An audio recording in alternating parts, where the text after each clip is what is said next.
पवनी तालुक्यातील शांतिवन बौद्ध विहार चिचाड येथील संचालक जीवनबोधी बौद्ध मेश्राम यांच्या कार्याची दखल घेऊन अखिल भारतीय ध्रुवतारा अपंग क्रांतिकारी सामाजिक संघटनेचे राष्ट्रीय अध्यक्ष संजीव भांबोरे आणि अखिल भारतीय ध्रुवतारा अपंग क्रांतिकारी सामाजिक संघटनेचे संस्थापक सचिव श्रीकृष्ण देशभ्रतार आणि विविध मान्यवरांच्या उपस्थितीत त्यांचे धम्म संत आणि महापुरुष यांच्या प्रती असलेल्या आपुलकी आणि त्यांच्या विचारांची देवाणघेवाण या शांतिवन बुद्धविहारातून व्हावी याकरिता त्यांनी धम्म संत महापुरुष यांच्या पुतळ्याची उभारणी करून त्यांचे विचार या शांतिवन विहारातून सर्वसामान्य जनतेपर्यंत पोहोचवावे याकरिता सर्वांकरिता हे शांतिवन बुद्धविहार मार्गदर्शक ठरावे आणि त्याची प्रेरणा सर्वांनी घ्यावी या उद्देशातून त्यांना अखिल भारतीय ध्रुवतारा अपंग क्रांतिकारी सामाजिक संघटनेच्या वतीने सन्मानचिन्ह, सन्मानपत्र, मानाचा फेटा, शाल, पुष्पगुच्छ आणि त्यांच्या पत्नी सत्यफुला जीवनबोधी बौद्ध यांच्या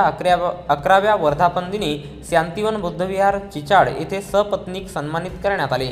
त्यांच्या पाठीमागे हात असलेल्या त्यांच्या सुद्धा साडी चोळी आणि शाल पुष्पगुच्छ देऊन सत्कार करण्यात आला। जीवनबोधी बौद्ध हे चिचाड तालुका पवनी जिल्हा भंडारा येथील मूळ रहिवासी असून अत्यंत गरीब परिस्थितीतून आपले उदरनिर्वाह करून आणि मुलांचा सांभाळ करून परिस्थिती अत्यंत भयानक असताना अशा परिस्थितीत चिचाड गाव सोडून ते नागपूर येथे स्थलांतरित झाले आणि तेथे मिळेल ते काम करून आपला प्रपंच करू लागले।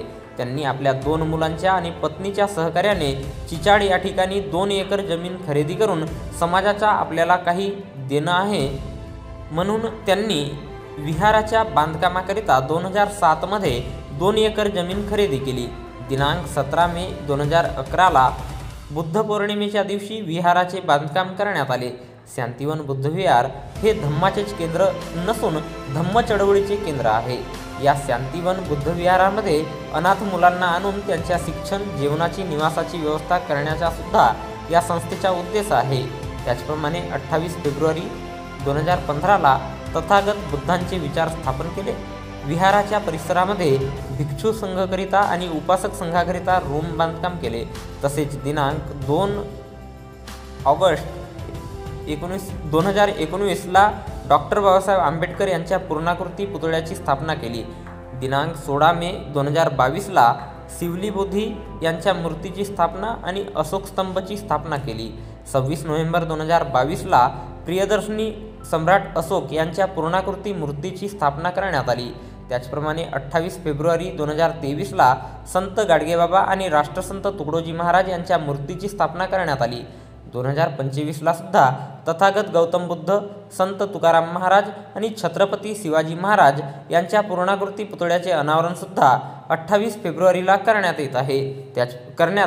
त्याचप्रमाणे 2026ला ध्यान साधना शिबिर केंद्र स्थापन होत असून या केंद्रामध्ये 200 उपासक उपासिका बसू शकतील अशी व्यवस्था करण्यात आलेली आहे।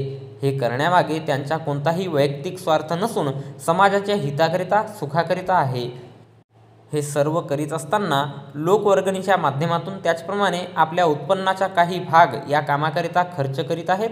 आज ते सुखाने जीवन जगू शकत होते, मात्र त्यांना धम्माची आवड असल्यामुळे साधी राहणी उच्च विचार या म्हणीप्रमाणे त्यांनी आपल्या धम्माचे कार्य आणि महापुरुषांचे विचार आणि या शांतिवन बुद्धविहाराच्या माध्यमातून त्यांनी पुढे नेण्याचा संकल्प केलेला आहे।